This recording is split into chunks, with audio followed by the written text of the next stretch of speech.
Last two lectures on Fortran we have described or discussed about Fortran subfunction. We mainly discussed about the user defined function. The thing is that if we define a function blank f with inputs, then the output is the function itself. It is the output of the function. So the restriction was there that a Fortran subfunction has only one output. It may have any finite number of inputs, as we have shown in the calculation that we have defined an array, and this array may be an input to the function. And then this is the main structure of Fortran subfunction is then declaration. Declaration means what type of variable you are using. It is real or integer. If you do not say anything, then it will assume its default setting, that is all the variables starting with I, j, k, l, m, n will be integers, and all other variables starting with all other alphabets from A to H and O to Z are real. O to Z, they are real. They are real, and this is in. If you do not specify anything else, it will assume a standard declaration. Other type of declaration is the dimension declaration and other things. So after this function, this will be the declaration statements. There are other types of declaration which I am not going to discuss here. It will be you will learn by yourself when you will face such problem. Then this is the body of statements of the function, and then return end. So this is the main structure of a Fortran function that we have discussed in the last two classes. Today we shall discuss Fortran subroutine. It is also a kind of subfunction which has flexibility. The flexibility is that in subroutine there is no restriction on the number of outputs. The number of inputs may be any finite number, and the number of outputs similarly may be any finite numbers. The subroutine is generally one needs to call a subroutine. So first we consider a problem and then I will discuss the subroutine with this example. The problem is that we know x, y, and we need to know r theta. So from knowing the values of x and y, we need to know the value of r theta. This is our problem. So first is read x comma y. We call this is Cartesian to polar.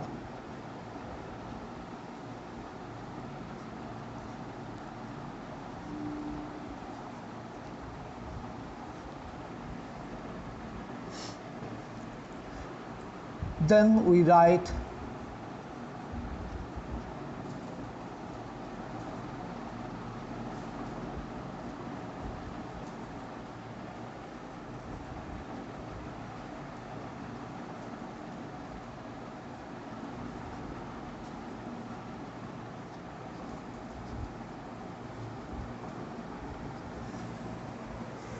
this is called CALL. I am asking the program now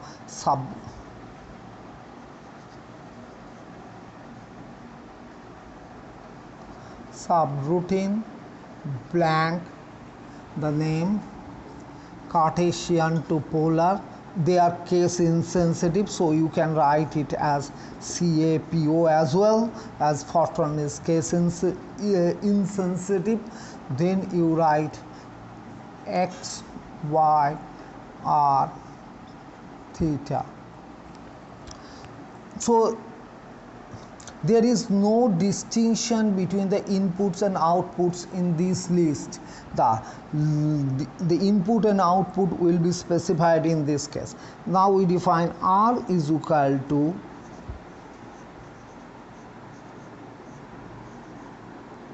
square root of x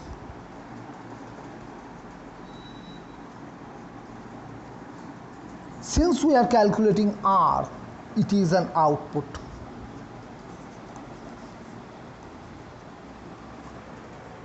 And then we calculate theta. Theta is a tan, means tan inverse y by x. Note that this theta value is within pi plus pi by 4 to minus pi by 4. So if we draw the diagram, this is x-axis, this is y-axis, and we have a point, then the theta value that this function supplies is lying between plus minus this. This is the range in which a tan provides the value. And if you have values outside this range, you are to adjust it by yourself. Say the value lies 60 degree, it will not give you the corresponding value of 60 degree in radian, but it will give you only 15 degree, and you are to adjust it. That is, the adjustment is that this line is defined by x is equal to y. If y is greater than this, then the value that it will give you has to be subtracted from 90 degree, and the theta, the value of theta will be adjusted as per the quadrant. That is, if x is negative, then it lies in the second quadrant, and these precautions are to be taken. So this is the raw theta value in radian. Actual theta value you have to calculate by choosing these values, and this part is left as an exercise. That is, from this raw theta value you are to calculate the exact theta value. The hint is that you first check in which quadrant it falls. So this is plus quadrant, this is x minus. If we consider this is plus, this is minus, this is minus, and this is plus minus. These are the quadrant. So first, once you read x and y, you check for this, and depending on the sign, you decide where the point actually lies, in which quadrant. Then again the precaution has to be taken about the magnitude of x and y. When x and y are same, this is the 45 degree line. If y is greater, mod y is greater than x, then you are to subtract from this value. This precaution has to be taken, and then you will get the correct program. I advise all of you to do this program and send to me by WhatsApp. I will check few programs and will circulate the corrected ones to all of you. This is a classwork, and this is homework and has to be submitted. You may submit it to me directly or to SKMM. Okay. Now you know this is again an output because it uses xy, and then we call return end.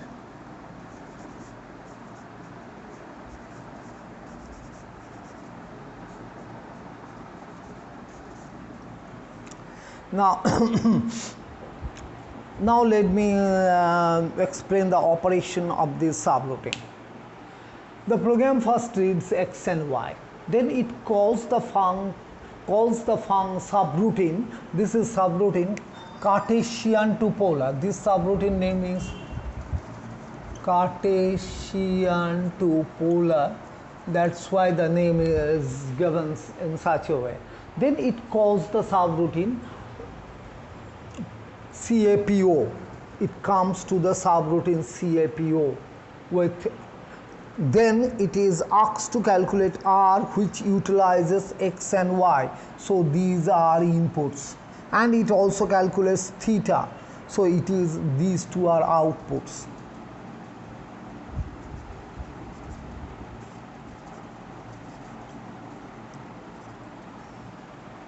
There is again, I am telling that in this string there is no distinction between the inputs and outputs. Inputs and outputs are determined by the user, and it assumes that whenever it goes to calculate anything, whichever data is required in the program will be treated as input.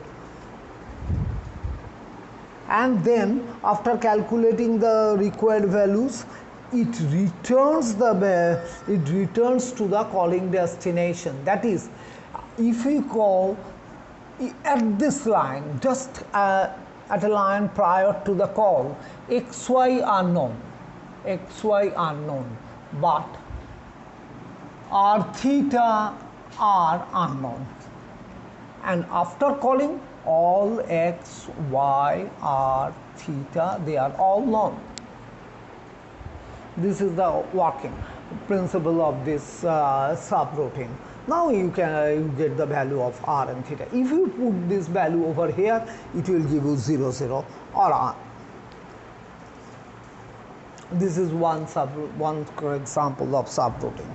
You may use three-dimensional example, that is provided x, y, xyz, you can calculate r theta phi or rho phi z. So we may also write subprograms like this. Read star comma star x, y, z,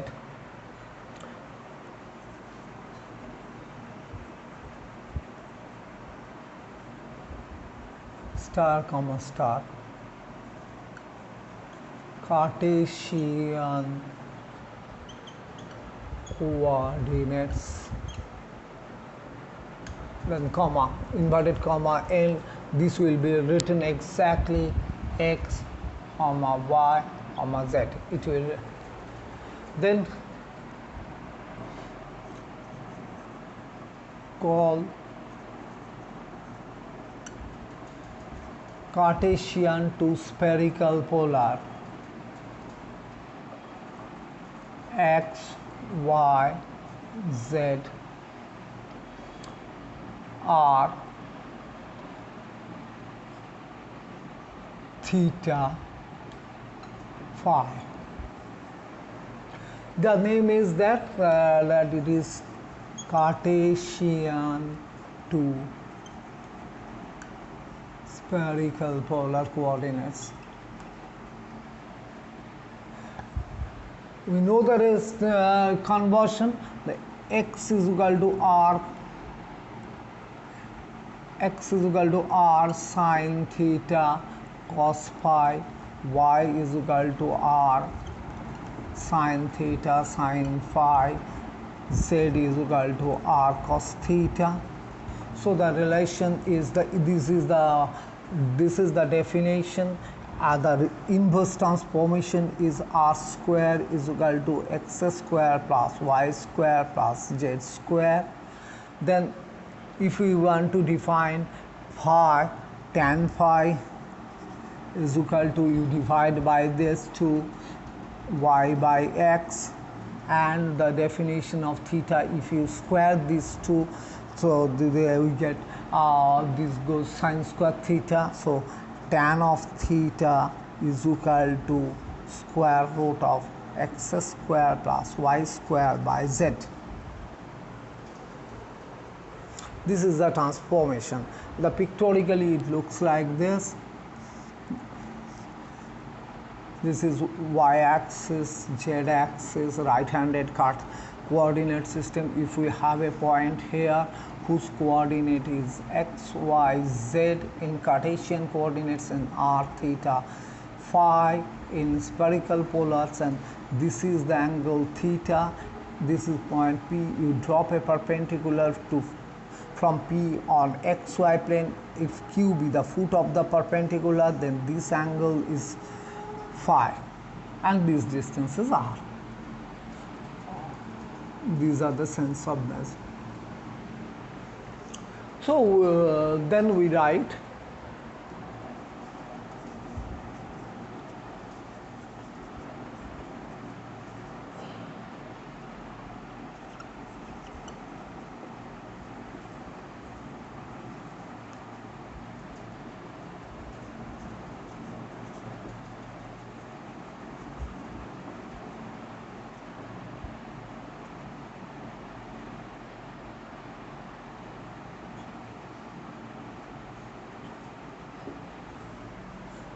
as it is sensitive, then there is top end. Now come to the subroutine. First,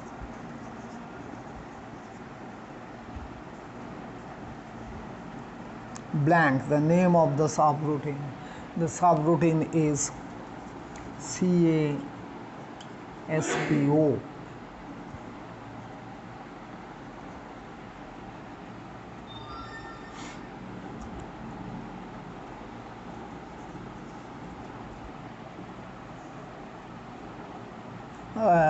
You can use anything, r, theta,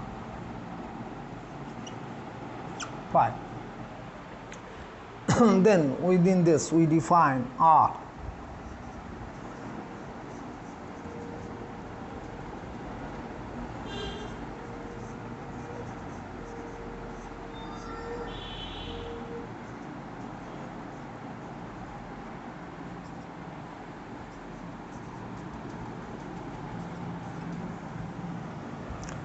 This is r.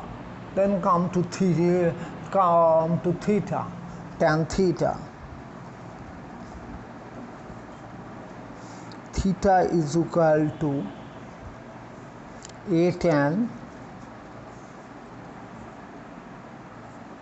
within bracket this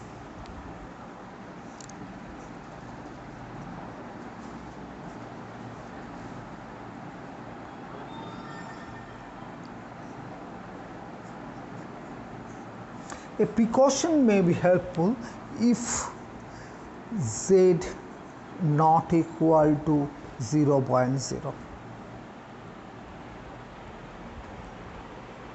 If z happens to be 0, then this theta is undefined, and you know that when z is equal to 0, the point lies on z axis.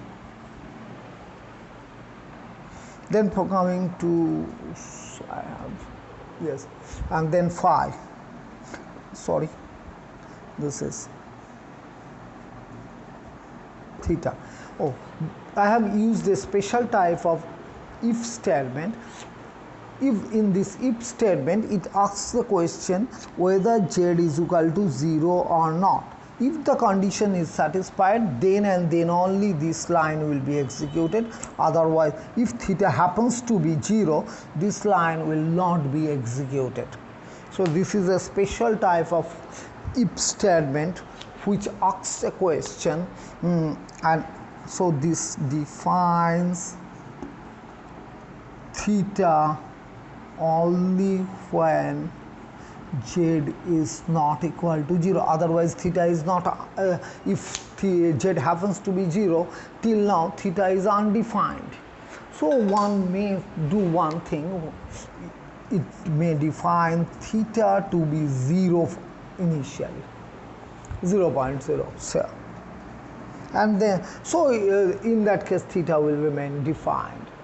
And then similarly phi, you may take the precaution if it is left for you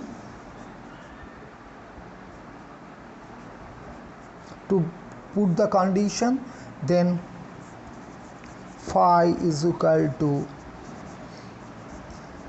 a tan y by x, then return it.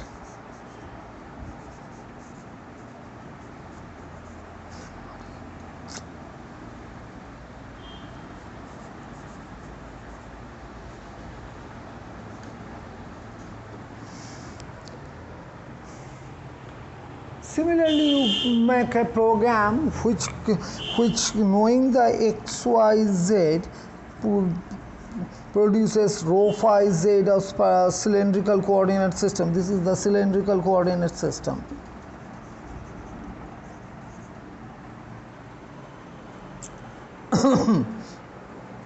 I hope the transformation is really known to you. Rho is equal to x square plus y square z. Phi is equal to y tan inverse y by x, and z is equal to z. These are the transformation relation.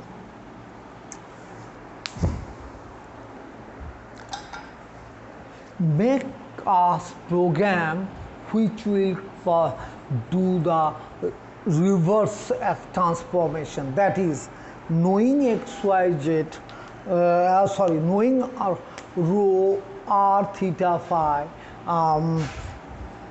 you need to know x, y, z. So from r theta phi, knowing r theta phi, make a subroutine which will give you x, y, z. This is another homework. I consider another simple example of calculating the roots of a quadratic equation using subroutine.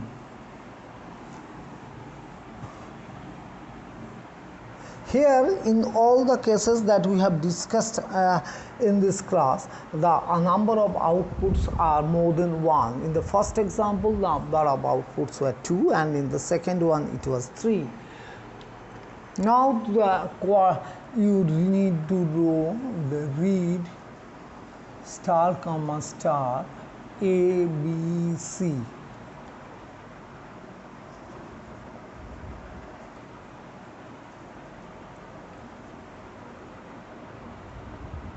Call roots.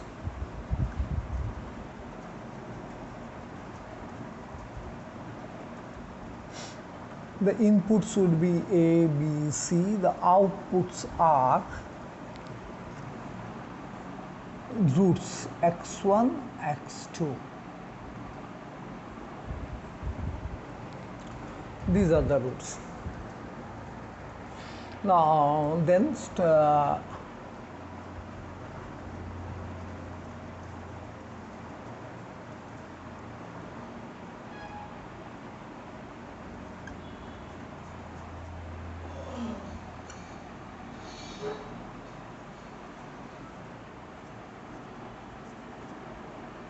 this is the main program. Now coming to the subroutine.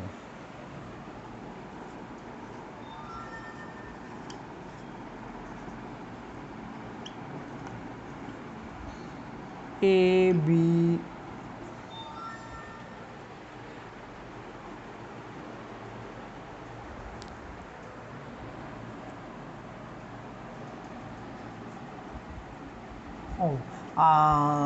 in the last program, that is CASPO, there is a mistake. You try to identify the mistake. This is not a deliberate mistake. It has happened spontaneously. You just try to locate the error. Now first, this it knows the function this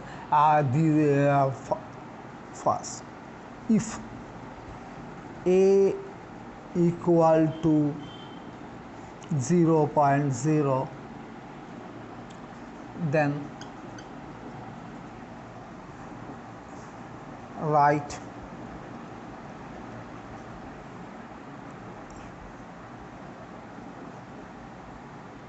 quadratic equation. Stop. And if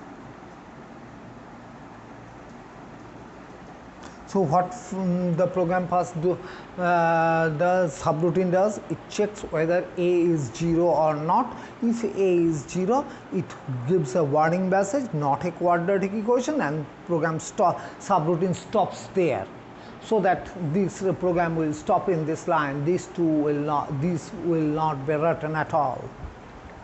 Then we define den.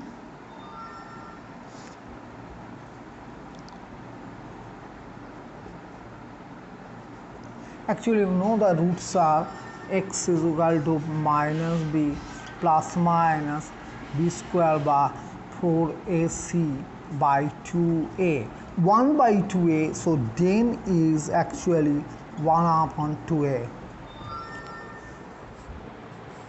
Then we calculate ds. D is equal to, discriminant d is equal to b square minus 4.0 star a star c. ds is equal to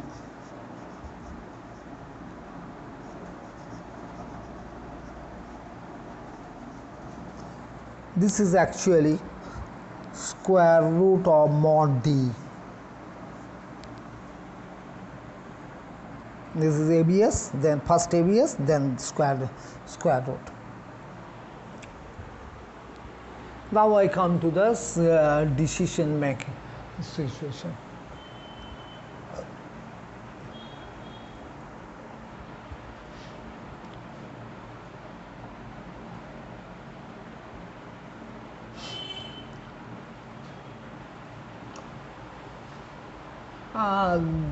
This is greater than or equal to 10. x1 is equal to minus b plus ds star den. x2 is equal to minus b minus ds star den.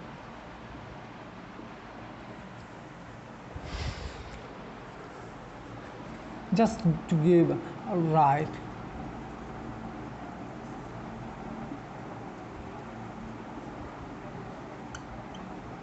real roots, it would be better to write this here and then else.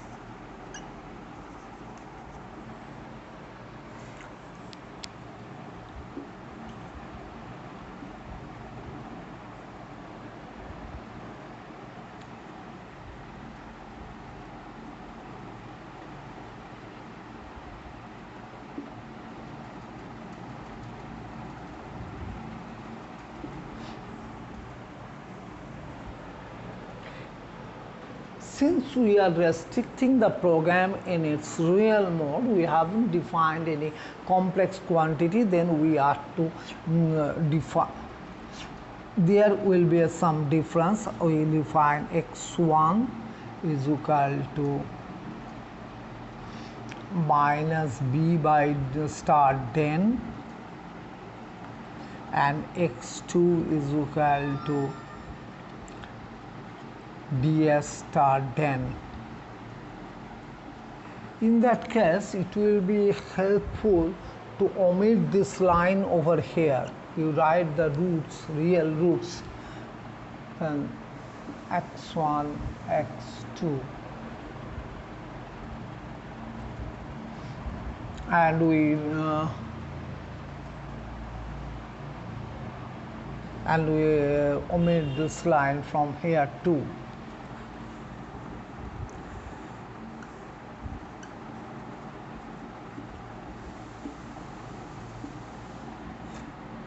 CC roots, complex conjugate roots.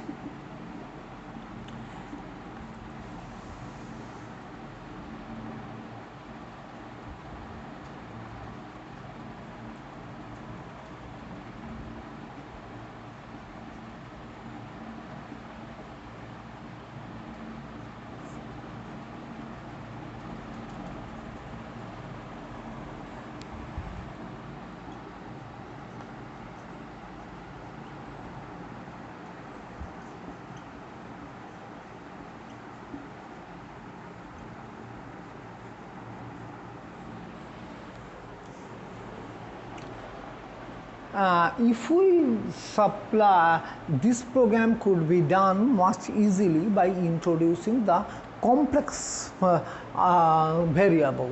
I am not going to the introduction of complex variable right now. Rather, the program writes the complex conjugate root, whose real part is x1 and imaginary part is x2.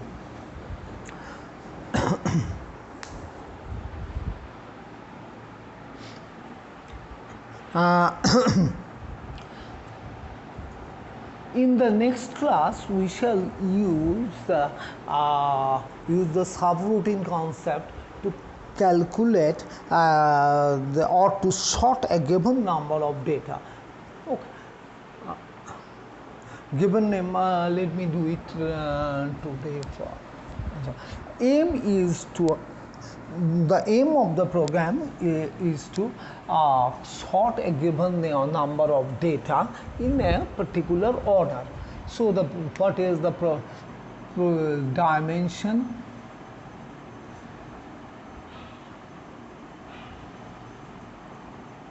blank x, say 100. So this program can handle at most 100 data. Then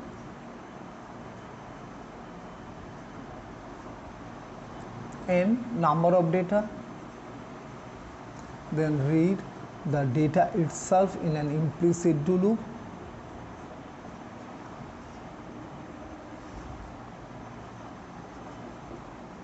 so it reads the n data, then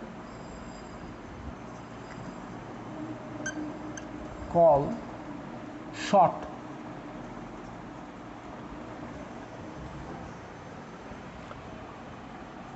x and the output is y. If we write the output y, then you have to specify the dimension of y too.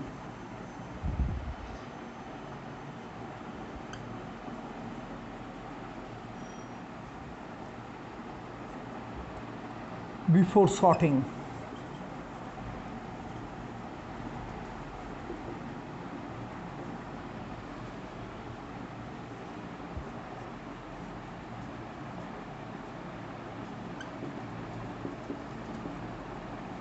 this is, and then write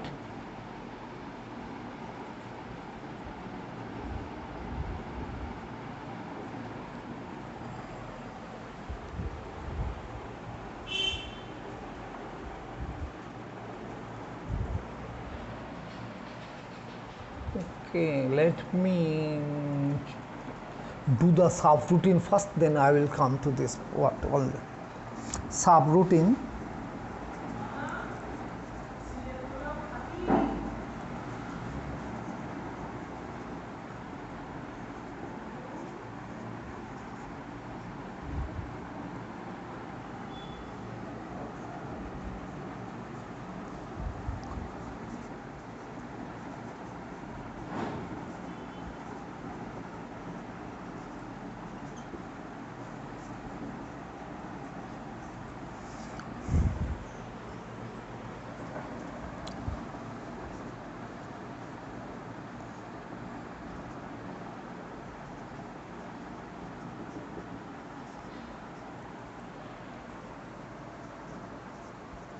Do blank 2 blank j is equal to I plus 1 comma n. These have been already explained in connection with the sorting program.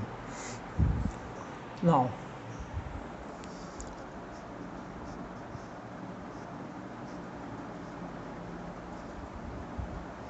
xi is greater than xj.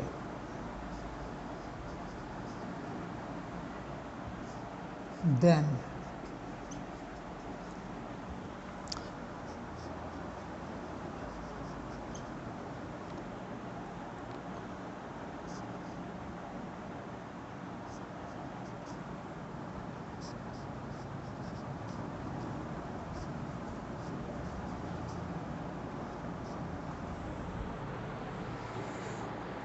xi is equal to xj.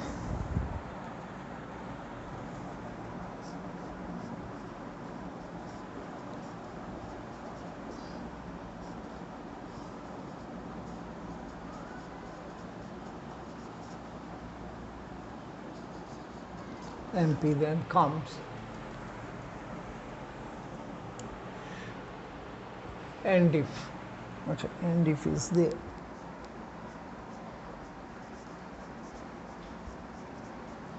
And if then within 2 to 5 column, first 2 continue, then 1 continue, then return end. This is the subroutine. So first let me talk a bit about the subroutine. The subroutine first notes the number of data to be handled n, then the string of data. This is a string, one dimensional array, so it reads x1 to xn. Then it sorts this data in the ascending order. Still, after sorting, the variable name is x itself. So we may simplify the main program as this. Read this, then we write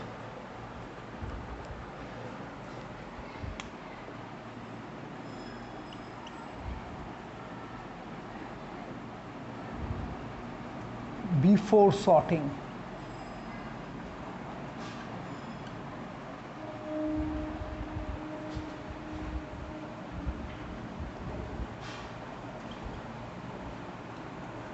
Then call blank sort.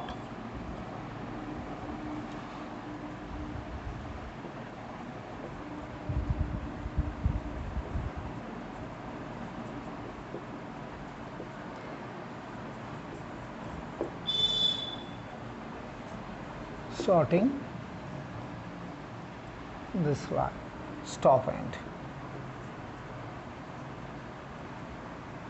Note that when we were discussing the same problem using subfunction, we cannot provide you the sorted data because in a subfunction there is only one output. So what we did, we returned the median value after sorting. But in subroutine, you can get the sorted data as well. If you want to calculate median, then you can add lines for the calculation of medians over there and add a output as median. In this program, one tricky things has been done. The tricky things is that when the program when we call this subroutine, x is treated as input, and after the calculation x is returned as output. So that if we write this line over here, we will get the sorted data because it has been sorted by this program. So if we want to have get the unsorted data, it must be written before the calling statement. Otherwise, you could introduce two-dimension variable x and y, which I was writing at first. In that case, after doing this, you are to write y and z, yi and yj over here in terms of xi, xj. This is not an advisable this is not advisable one, because if you introduce another y, another array will be introduced and RAM space will be occupied unnecessarily when it can be done in the other way around. In the next class we shall discuss a few more problems on subroutines, and then we shall discuss the iteration technique that will end our course of lecture on Fortran itself, and I will start numerical analysis.